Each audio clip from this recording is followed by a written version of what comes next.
Bonjour à toutes et à tous et bienvenue sur cette nouvelle vidéo.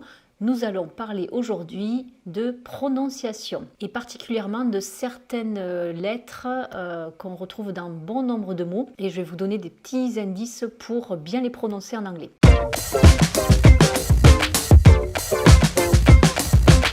Alors, nous commençons par les lettres A, T, I, O, N à la fin des mots. Donc ça, ce sont des mots qu'on retrouve aussi en français, qui viennent du français, comme information, conversation, organisation. Donc vous voyez que nous, en français, on le prononce ation. Donc ce T, bizarrement, il se prononce se. Eh bien, en anglais, il ne va pas se prononcer se, ni te, mais il va se prononcer ch. Donc là, j'ai réalisé aussi une vidéo sur toutes les lettres qui font le son ch. Et donc ici, on va faire le son Asian. Donc exemple, le mot information, ça va donner en anglais information. Conversation, conversation. Organisation, organisation. Alors vous constatez que ici le A avant le T, il se prononce A, ce qui est normal puisque c'est le son de l'alphabet anglais pour la lettre A.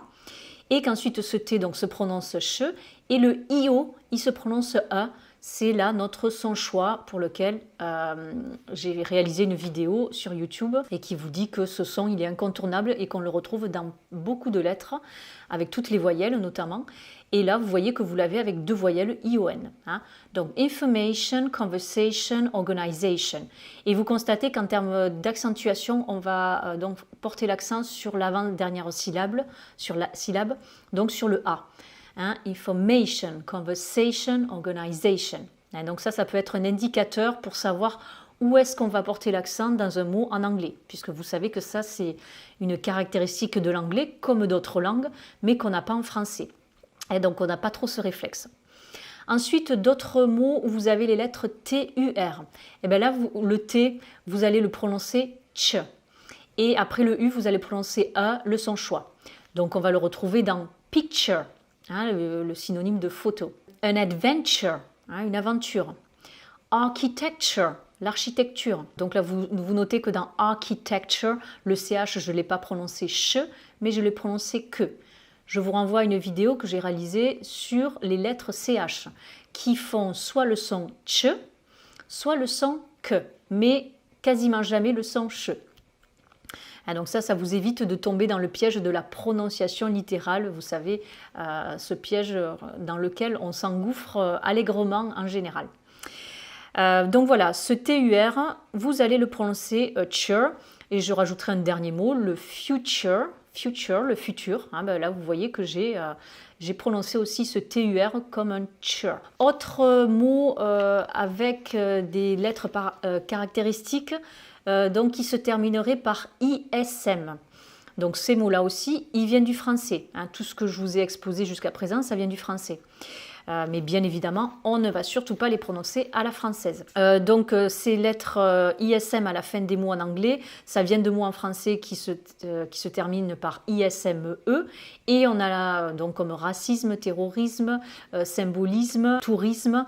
On a le réflexe de prononciation littérale de les prononcer isme, comme en français. Ben là en fait c'est pas isme, c'est ism. Donc c'est comme si vous disiez ISEUM. Donc là aussi, vous voyez que vous avez à la fin le son choix, ism. Donc ces mots-là, on va les prononcer de la façon suivante. Racism pour le racisme, extremism pour l'extrémisme, symbolism pour le symbolisme, terrorism pour le terrorisme et tourism pour le tourisme, mais surtout pas tourisme. Et puis là, c'est un petit peu lié à ce que je viens de dire. Vous avez aussi des mots qui se terminent par ITHM, où là, vous avez le TH, ça se prononce the.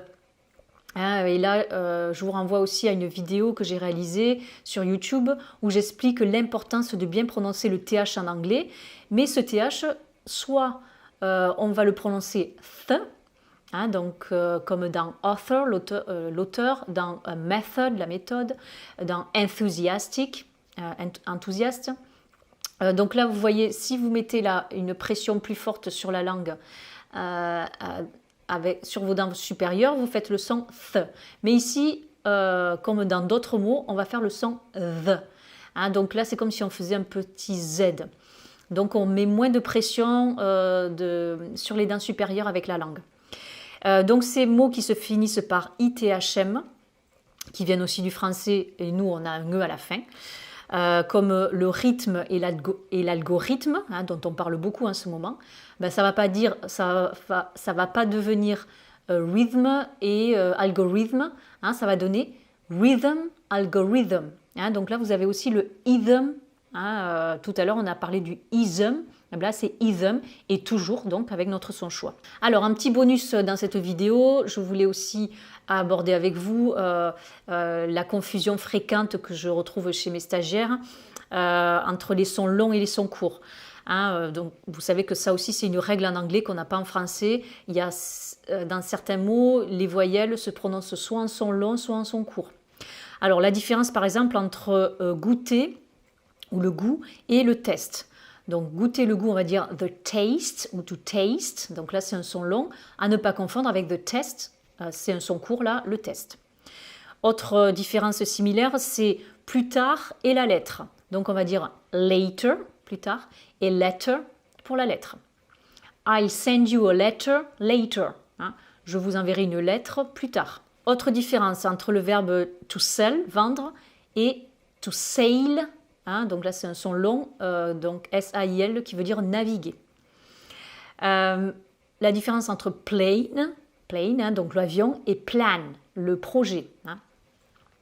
I plan to take the plane. Hein, j'ai le projet de prendre l'avion. Autre différence, le mot paper, hein, le papier, et pepper. Là c'est un son court, alors que paper c'est un son long. Donc pepper c'est à la fois le poivre et les poivrons. Ensuite, noise et nose. Hein. My nose is making noise. Hein. Mon nez fait du bruit. Hein. Donc nose, le nez, c'est le son O, alors que noise, le bruit, c'est le son OI. Hein. Donc là, un son encore un peu plus long.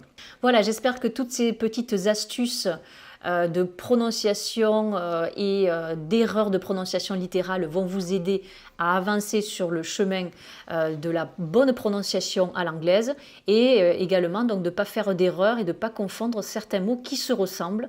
Mais vous voyez que là, l'important c'est est-ce que je fais un son long ou un son court. Et donc souvenez-vous hein, de Asian qui se dit Asian en anglais, de tur qui se dit chur, hein, comme dans culture et pas culture. Et puis ensuite de ism qui se dit ism et ism qui se dit ism en anglais. Voilà, je vous souhaite une bonne journée et je vous dis à très bientôt pour de nouvelles aventures en prononciation anglaise. See you pretty soon for new adventures in English pronunciation. Bye bye!